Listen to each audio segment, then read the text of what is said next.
Hi, my name is Christina Badalis. I'm an Assistant Director of Admissions here at George Mason University, and I'm here today to talk to you about the different ways to transfer to Mason and about the transfer admissions process here. There are three main ways to transfer to Mason. We have the advanced program, we have the regular transfer admissions, and then we also have the guaranteed admissions program. So we're going to talk about each three of those things today and what you need to know in order to be a successful applicant through each parts of those processes. So the first way that you can transfer over to Mason is through our advanced program. The advanced program is a co-curricular program that we have with the Northern Virginia Community College. It has over 100 different pathways to Mason based upon specific majors that we offer here. Through this program, you have success coaches both at Northern Virginia Community College as well as here at Mason that are guiding you through the process of that successful transfer.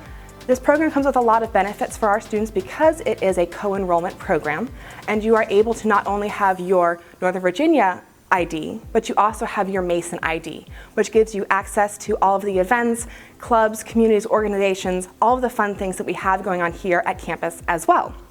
It's also a great way to save money because you are doing some of your coursework at Northern Virginia Community College before transferring over here to Mason. And then at the end of the day, you will have 2 degrees through the advanced program.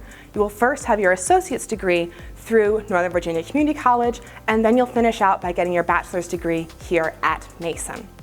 So with the advanced program, there is actually no application process to Mason.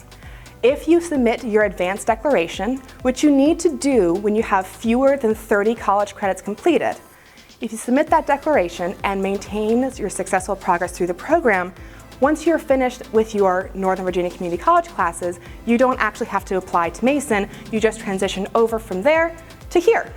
There are 2 deadlines to be aware of if you're looking to join the advanced program.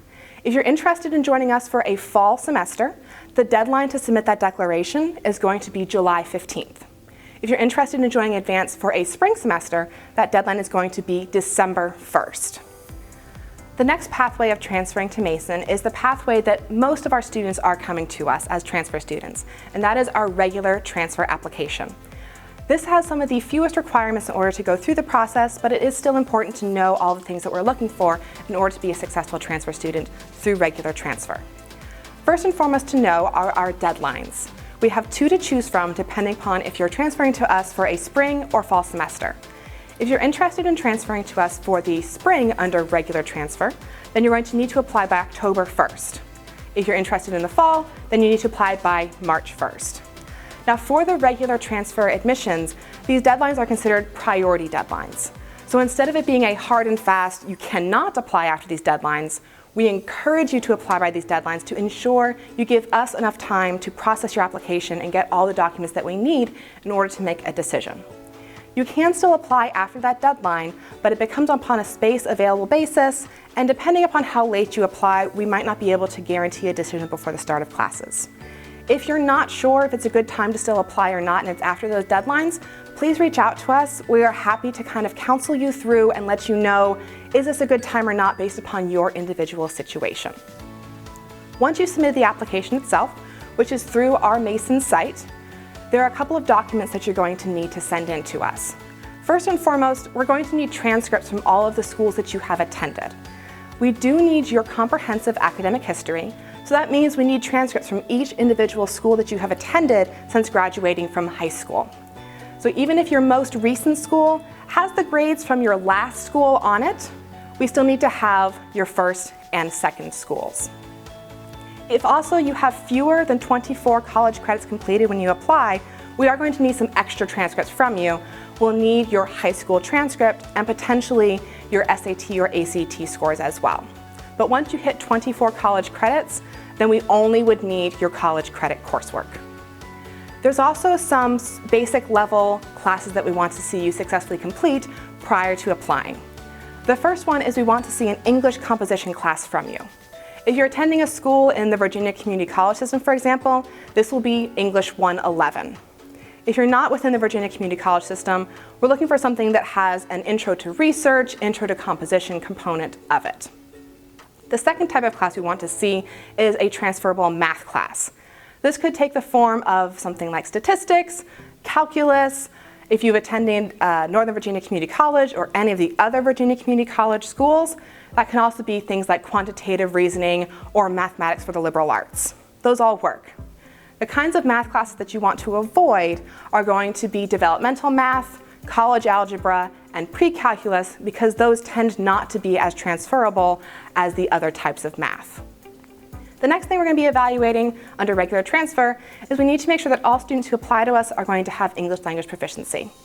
If you have attended high school for your whole life or all school for your whole life in the US, or if you've taken 2 English composition courses at a United States school, probably good to go.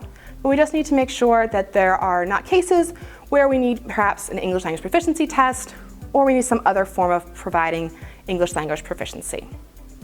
The next thing to be aware of when applying as a regular transfer student is our recommended GPA.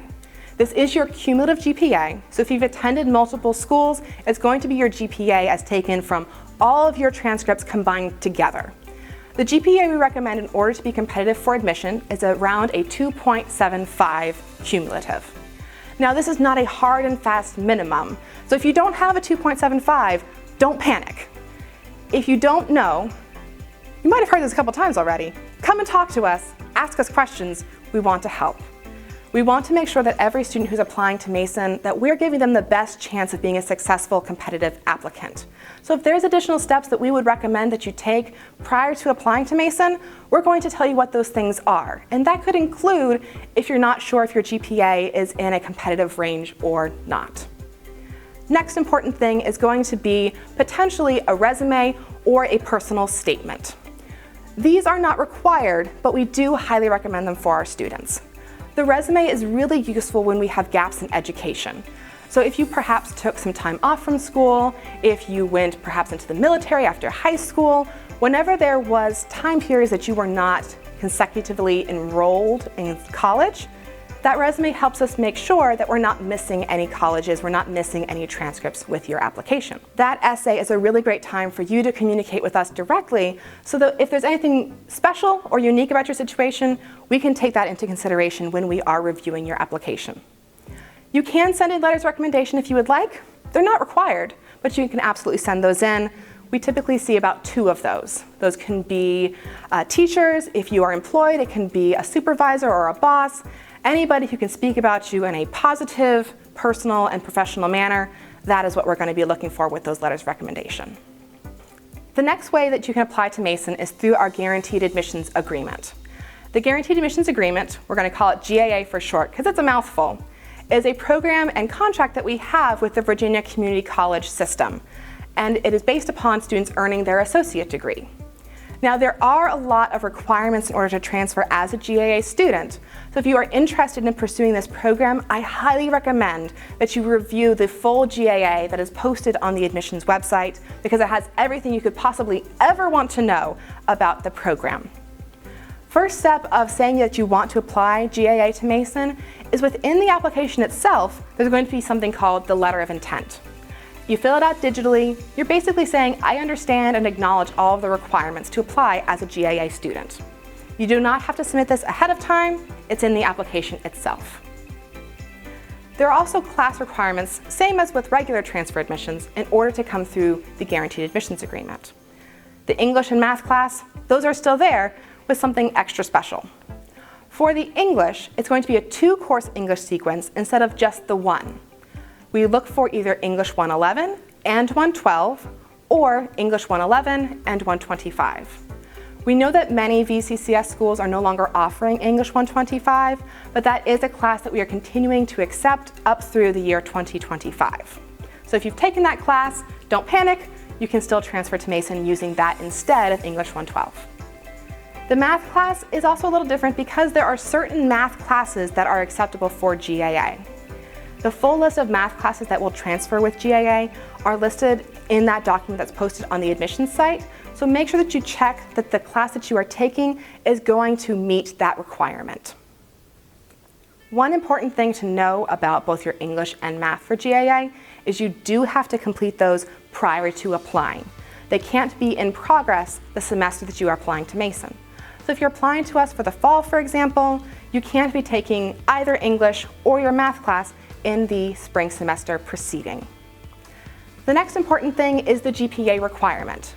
The GPA for GAA is different from regular transfer.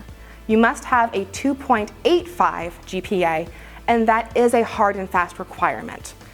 If you are below that 2.85, you unfortunately are not going to be eligible for the Guaranteed Admissions Agreement, but you can still apply to us as a regular transfer student instead. Your grades are also important on your transcript. We want to make sure that you are taking classes with C's and above as your final grade. If you have any D's or F's on your transcript, those could disqualify you from GAA. You would be back in the running for GAA though if you have retaken any D's and F's and successfully earned a grade of C or above in those classes prior to applying. If you went to another school before your VCCS school and you had a D or an F at that school instead, you could still be perfectly fine for GAA. A D or an F at a prior school before your VCCS school, that's fine, as long as your cumulative GPA is still at a 2.85 or above. It's also important to note you can't have been suspended or dismissed from any universities. This one does apply to if you went to another school before your VCCS school. So if you were ever suspended, dismissed, expelled, unfortunately that would disqualify you from the Guaranteed Admissions Agreement. Now, remember those deadlines that we talked about earlier with the priority deadlines for regular transfer?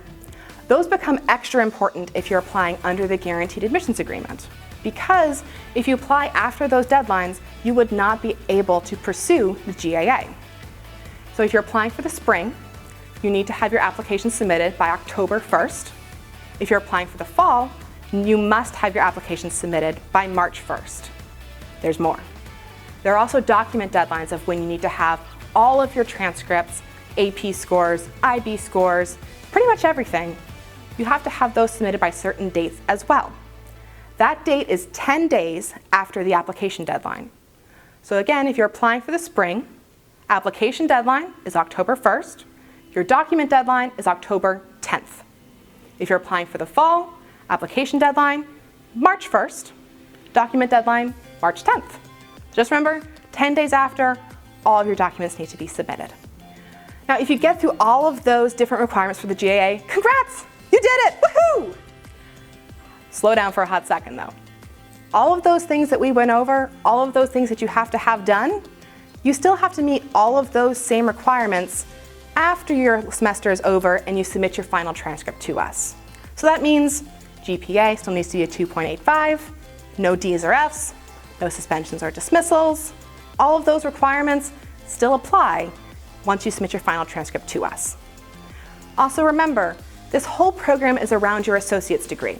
So in order to successfully matriculate through the GAA, you do need to finish with your associate's degree and graduate with it. That's again, Associate of Arts, Associate of Science, or Associate of Arts and Science, no applied degrees. It's also important to know that you have to earn that degree by a certain time. If you're applying for a spring semester, the latest that you could earn that associate's degree is by the end of the fall semester prior, typically December graduation. If you are applying under GAA for a fall semester, your associate's degree needs to be earned by the end of the spring semester prior, not the summer. If you are graduating in the summertime, that unfortunately will disqualify you from GAA because we have to have a May graduation on file for you. If you get through all of that, once again, woohoo! There's a lot of benefits that come with the Guaranteed Admissions Agreement. First of all, you are guaranteed to be a junior in terms of your class standing. So when you go to register for classes, you register with all of the other juniors. The one that most people like even more is that those students receive what's called the Mason Core Waiver. This Mason Core Waiver says if you come in under the GAA, we are counting your Mason Core, which is what we call all of our general education requirements, as done. If you somehow graduated without ever taking an arts class, or maybe you didn't take an IT class, we're not going to make you go back and do those classes again because you already have your associate's degree. The only exception would be if your major requires one of those classes, the GAA will not absolve you from taking that. Now here are some general reminders for you regardless if you're applying as a regular transfer student or as a GAA student. First of all, if you're going to be looking to have need-based aid from the university, don't forget to submit your FAFSA to us. Also important to remember, the FAFSA runs by academic year, not calendar year. So if you are planning to transfer to Mason in the middle of an academic year, include us on your FAFSA submission when you're filing that in the springtime. If ever you're not sure, just put us on there. It's not going to hurt anything.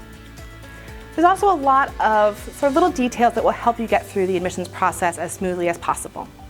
First of all, after you submit your application to us, you're actually going to see in that same place you created your application, it'll update in about 24 to 48 hours, and you'll see a checklist on there. This now becomes your application dashboard. It is your landing page for all things related to your application. If you're looking for updates, what's happening, do we have something, do we not, this application dashboard will tell you that. It gives you a checklist that shows you every document that we are currently requiring for your application. If there's a green check mark, we've received it. If there's a red X, then we have not. So it's important to check this on a regular basis. I say at least once a week, log in there and make sure that there's nothing new. Because you could have all green check marks, and then as we're reviewing your application, we see there's something else that we need in order to make a decision. That will be put on your application checklist, so things could change. You will be getting emails from us that tell you when we have new documents on there, when things are incomplete, but you're going to see things even faster if you are monitoring that dashboard on a regular basis. Email is also important. Whatever email that you use on your application, please make sure it's one that you're going to be monitoring on a regular basis. It could be a school email, a work email, it could be your personal email. Anything is fine by us as long as it's something that you are checking frequently. Because all of your application updates, those will be coming to you through email. So if you're not checking email, you could miss that wonderful email that says, "Congrats, you've been admitted to Mason." Something to note for certain email users, Gmail people out there, our emails go to the social and promotions folders. For folks who use things like Yahoo or perhaps AOL, check your spam folders, pull us out of there, add us to your address book to make sure you don't miss out on anything from us. If at any point you realize, I haven't heard from Mason in a while, stop, reach out to us. That's not normal. We will be emailing you on a regular basis, and we don't want you to miss important updates. The next thing to really know, I hope I emphasized this earlier, is we are here to help you through this process. We want to assist you. We want you to be a successful transfer student. Because of that, we have a place that is just for you called the Office of Transfer Services. This office is dedicated specifically to you, transfer students. We also have many other folks on campus who are here to help you through the process. For example, if you come from a military background, perhaps you have a parent or a spouse who has served, you're trying to navigate the process of using military benefits, or you're just looking for people who have a military background like you can go and visit our Office of Military Services. Once you get through the admissions process of things, on the other side of that process, you have an academic advisor waiting for you. That advisor will help you navigate what comes next. You've done your transfer credits, you know what they're coming into Mason as. What classes do I take now? That advisor will be helping you move forward, find what classes you should take, and keep you on track to graduation. The last great resource that we have for students is one that you can find online. These are our transfer credit matrix and our transfer guides. These are phenomenal resources for our students because they allow you to see how your classes could be coming over to Mason. The transfer guides are broken down by individual majors, and they show you the coursework for the schools in the Virginia Community College system that we recommend based upon your prospective major. Now, what comes next? So you've gone through the whole admissions process, you've gotten great news from us. Congrats, you're going to be a Patriot. So now what happens? First of all, if you are ready to become a part of the Patriot family and you want to commit to coming to Mason, you will submit your enrollment deposit. This deposit will be counted back towards your bill in the semester that you start, so don't worry, it's not an extra fee, but it's basically your down payment. You're saying on the house, you're coming in saying, yes, I'm coming to Mason. After that, you'll receive your transfer credit evaluation. This evaluation is your official evaluation from the Office of Admissions. It says, here's all of the courses that you've taken before, here's the ones that transfer to Mason, and here's the classes they count at here at Mason. You will use that with your academic advisor to figure out what classes you then take next. Before the start of the semester, you will sign up to go to New Student Orientation. This is an opportunity for you to get part of the Patriot family, meet your fellow Patriots, get to know the campus, meet your academic advisor for the first time. A whole slew of fun activities will happen to help you get started on your Mason journey. You're also going to receive your financial aid package. This package, if you file the FAFSA, will tell you here's the need-based aid that we are able to offer. You can review that package and have time to go over that. If you have any questions, you can always reach out to the Office of Student Financial Aid, and they're to help you kind of figure out, what does this all mean? What kind of cost am I looking at? If you're interested in living on campus, you can apply to live on campus as a transfer student. Housing is not guaranteed, but you can still apply, and we do our best to find some spaces on campus for students who want to live here too. So if you're interested in that, you would submit your housing application, and if you're able to be housed on campus, you'll go through the housing selection process closer to the start of the semester. Then the very last thing to remember before you come to the start of classes, the start semester, is if you were in progress in classes when you applied, don't forget to submit your final transcript to us. We need to see your final grades for the semester, if you earned an associate's degree, all those fun things. Don't forget, we need that updated document sent in. Once you get all those things done, you are here and welcome to the Patriot family. If you have other questions, whether it be about what it's like to live on campus, perhaps going on a tour, seeing what the campus looks like, pretty much anything, check out our other videos and see what other awesome things we have to share with you, and hopefully you come and join us as a Patriot.